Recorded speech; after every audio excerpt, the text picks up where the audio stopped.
வணக்கம். இலங்கை செய்திகளுடன் நான் நிரோஷன். விரிவான செய்திகளுக்கு முன் தலைப்புச் செய்திகள். 10வது நாடாளுமன்றத்தின் முதலாவது அமர்வு இன்று முற்பகல் 9:30 மணிக்கு சபாநாயகர் தலைமையில் ஆரம்பம். ஊழல்மிக்க அரசியல் கலாச்சாரத்திற்கு மாறாக புதிய அரசியல் கலாச்சாரத்தை உருவாக்க வேண்டும் என பிரதமர் ஹரணி அமரசூரிய தெரிவிப்பு. வாக்குமூலம் பதிவு செய்வதற்காக முன்னாள் அமைச்சர் பந்துல குணவர்தனவுக்கு குற்றப்புலனாய்வு திணைக்களத்திலிருந்து அழைப்பு. ஜனாதிபதியிடம் கையளிக்கப்பட்ட நாடாளுமன்ற உறுப்பினர்கள், அமைச்சர்கள் மற்றும் முன்னாள் ஜனாதிபதிகளுக்கு வழங்கப்படும் சலுகைகள் தொடர்பிலான மீளாய்வு அறிக்கை. தொடர்வது விரிவான செய்திகள். 10வது நாடாளுமன்றத்தின் முதலாவது அமர்வு இன்று முற்பகல் 9:30 மணிக்கு சபாநாயகர் கலாநிதி அசோக சபுமல் ரன்வல தலைமையில் ஆரம்பமாகியுள்ளது. ஜனாதிபதி அனுருகுமார திசாநாயக்கவினால் அண்மையில் முன்வைக்கப்பட்ட அரசாங்க கொள்கை பிரகடனம் மீதான விவாதம் இன்றும் நாளையும் பாராளுமன்றத்தில் இடம்பெறுவதோடு குறித்த கொள்கை பிரகடனம் மீதான வாக்கெடுப்பு நாளைய தினம் மாலை 5 மணிக்கு இடம்பெறவுள்ளதாக நாடாளுமன்ற தொடர்பாளர் திணைக்களம் தெரிவித்துள்ளது. அதே நேரம் நாடாளுமன்ற அலுவல்கள் பற்றிய குழு இன்று முதல் எதிர்வரும் 6ஆம் தேதி வரை கூடுவதற்கும் தீர்மானிக்கப்பட்டுள்ளது. இந்த நிலையில் மக்களின் பாதுகாப்பிற்காக நாடளாவிய ரீதியில் இராணுவத்தினரை வரவழைக்குமாறு ஜனாதிபதி அனுருகுமார திசாநாயக்க உத்தரவு பிறப்பித்துள்ளதை சபாநாயகர் அசோக் ரன்வல இன்று நாடாளுமன்றத்திற்கு அறிவித்தார். 40வது அதிகாரமாக இருந்த பொது பாதுகாப்பு சட்டத்தின் 12வது பிரிவின்படி வழங்கப்பட்ட அதிகாரங்களுக்கு அமைய ஜனாதிபதி இந்த உத்தரவை பிறப்பித்துள்ளார். அத்துடன் முஸ்லிம் காங்கிரஸை பிரதிநிதித்துவப்படுத்தி தேசிய பட்டியல் பாராளுமன்றத்திற்கு தெரிவு செய்யப்பட்ட SM நலீம் இன்று சபாநாயகர் அசோக் ரன்வல முன்னிலையில் பதவி பிரமாணம் செய்து கொண்டார். ஸ்ரீலங்கா முஸ்லிம் காங்கிரஸ் கடந்த பொதுத் தேர்தலில் போட்டியிட்டு 87,038 வாக்குகளை பெற்று 2 ஆசனங்களை வென்ற நிலையில் கட்சிக்கு தேசிய பட்டியல் பாராளுமன்ற உறுப்பினர் பதவி ஒன்று கிடைத்துள்ளதுடன் அந்த பாராளுமன்ற உறுப்பினர் பதவிக்கு SM நலீமை நியமிக்க கட்சி தீர்மானித்திருந்தது. இதேவேளை 10வது நாடாளுமன்றத்தின் அரசாங்க நிதி பற்றிய குழுவின் தலைவர் பதவிக்கு ஐக்கிய மக்கள் சக்தியின் கொழும்பு மாவட்ட நாடாளுமன்ற உறுப்பினர் கலாநிதி ஹர்ஷ டி சில்வாவின் பெயரை முன்மொழிவதற்கும் தீர்மானிக்கப்பட்டுள்ளது. கொழும்பு பிளவர் வீதியில் நேற்று இடம்பெற்ற கூட்டத்தின் முன்னதாக 2 சந்தர்ப்பங்களில் அரசாங்க நிதி பற்றிய குழுவின் தலைவராக பதவி வகித்த நாடாளுமன்ற உறுப்பினர் ஹர்ஷ டி சில்வா மீண்டும் அந்த பதவிக்கு நியமிக்கப்படுவதற்கு புதிய ஜனநாயக முன்னணி, ஐக்கிய தேசிய கட்சி உள்ளிட்ட எதிர்க்கட்சிகள் இணக்கம் தெரிவித்துள்ளதாக தெரிவிக்கப்படுகிறது. இதற்கான பிரேரணை இன்று நாடாளுமன்றத்தில் முன்வைக்கப்படும் என எதிர்பார்க்கப்படுவதோடு புதிய ஜனநாயக முன்னணியின் நாடாளுமன்ற குழுவின் தலைவராக கண்டி மாவட்ட நாடாளுமன்ற உறுப்பினர் சட்டத்தரணி அனுராதா ஜெயரத்ன பெயரிடப்பட்டுள்ளார். ஊழல்மிக்க மாசடைந்த அரசியல் கலாச்சாரத்திற்கு மாறாக புதிய அரசியல் கலாச்சாரத்தை உருவாக்க வேண்டும் எனவும் அந்த நம்பிக்கையினை மக்கள் தமது அரசாங்கத்தின் மீது வைத்துள்ளார்கள் என்றும் பிரதமர் ஹரணி அமரசூரிய தெரிவித்துள்ளார். இலங்கையின் 10வது நாடாளுமன்றத்தின் முதலாவது அமர்வு சபாநாயகர் தலைமையில் இடம்பெற்று வருவதுடன் ஜனாதிபதியின் கொள்கை பிரகடனம் மீதான விவாதமாகவும் இடம்பெற்று வருகிறது. இந்த நிலையில் இதில் கலந்து கொண்டு உரையாற்றும் போது அவர் இவ்வாறு குறிப்பிட்டுள்ளார்.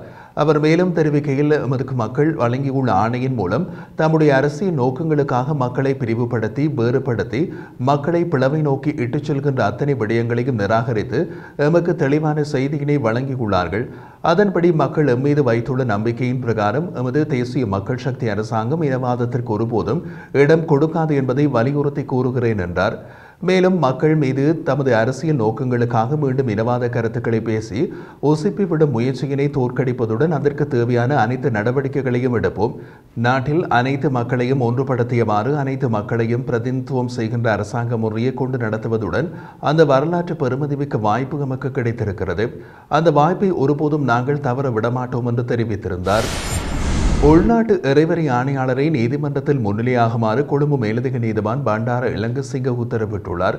வரி செலுத்தாத தனியார் நிறுவனங்களுக்கு எதிராக தாக்கல் செய்த வழக்கொன்றுக்கான அறிக்கை சமர்ப்பிக்கப்படாமை காரணமாக இந்த உத்தரவு பிறப்பிக்கப்பட்டுள்ளதன்படி எதிர்வரும் ஜனவரி மாதம் 7ஆம் தேதி நீதிமன்றத்தில் முன்னிலையாகுமாறு உள்நாட்டு இறைவரி ஆணையாளருக்கு உத்தரவிடப்பட்டுள்ளது.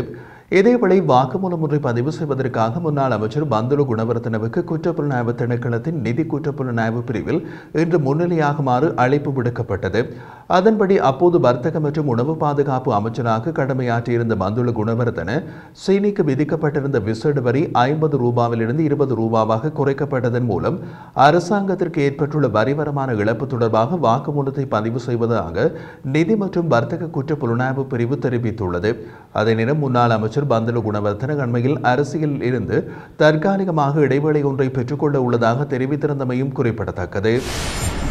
நாடாளுமன்ற உறுப்பினர்கள் அமைச்சர்கள் மற்றும் முன்னாள் ஜனாதிபதிகளுக்கு வழங்கப்படும் கொடுப்பனவுகள் மற்றும் சலுகைகள் தொடர்பில் மேலாய்வு செய்வதற்கு நியமிக்கப்பட்ட குழுவின் அறிக்கை ஜனாதிபதியிடம் கையளிக்கப்பட்டுள்ளது. ஜனாதிபதி அனுருகுமார திசாநாயக்கவிடம் இந்த அறிக்கையினை உயர்நீதிமன்ற முன்னாள் நீதியரசர் KD கிட்ஸ்ரீ தலைமையிலான குழு நேற்று கையளித்தது. இதனையடுத்து நாடாளுமன்ற உறுப்பினர்கள் அமைச்சர்கள் மற்றும் முன்னாள் ஜனாதிபதிகளின் கொடுப்பனவுகள் மற்றும் சலுகைகள் மீளமைக்கப்படும் என்றும் எதிர்பார்க்கப்படுகிறது. ஏற்கனவே இதற்கான முன்னெடுப்புகள் மேற்கொள்ளப்பட்டு வருவதோடு இந்த முறை மாற்றத்திற்கு ஏற்கனவே முன்னாள் ஜனாதிபதிகள் தமது ஆட்சேபனைகளை தெரிவித்திருந்தமையும் குறிப்பிடத்தக்கது. பிரதி போலீஸ் மா அதிபர்கள் உட்பட 54 சிரேஷ்ட போலீஸ் அதிகாரிகள் உடனடியாக அமலுக்கு வரும் வகையில் இடமாற்றம் செய்யப்பட்டுள்ளதாக போலீஸ் தலைமையகம் தெரிவிக்கின்றது. அதன்படி தேசிய போலீஸ் ஆணைக்குழுவினால் உடனடியாக அமலுக்கு வரும் வகையில் 5 பிரதி போலீஸ் மா அதிபர்கள் மற்றும் 35 சிரேஷ்ட போலீஸ் அத்தியட்சர்கள், 7 போலீஸ் அத்தியட்சகர்கள் மற்றும் 7 உதவி போலீஸ் அத்தியட்சர்கள் இடமாற்றம் செய்யப்பட்டுள்ளார்கள். இதன்படி குற்றப்புலனாய்வு திணைக்களத்தின் பிரதி பணிப்பாளராக இருந்த மகளிர் சிரேஷ்ட போலீஸ் அத்தியட்சகர் HWIS முத்துமால குற்றப்புலனாய்வு திணைக்களத்தின் பணிப்பாளராக நியமிக்கப்பட்டுள்ளார். அத்துடன் குற்றப்புலனாய்வு திணைக்களத்தின் பணிப்பாளராக கடமையாற்றிய சிரேஷ்ட போலீஸ் அத்தியட்சகர் EMMS தெகிதனிய நுகைகுட பிரிவுக்கு பொறுப்பான அதிகாரியாக இடமாற்றம் செய்யப்பட்டுள்ளதாக போலீஸ் தலைமையகம் தெரிவிக்கின்றது. இதேவேளை அண்மைய மழையுடனான காலநிலை காரணமாக நீர்மின் உற்பத்திக்காக பயன்படுத்தப்படும் நீர்த்தேக்கங்களில் நீர்மட்டம் உயர்ந்துள்ளதால் மின் உற்பத்தி நிலையங்கள் அதிக கொள்ளளவில் மின்சாரத்தை உற்பத்தி செய்வதாக இலங்கை மின்சார சபையின் தகவல்கள் தெரிவிக்கின்றன.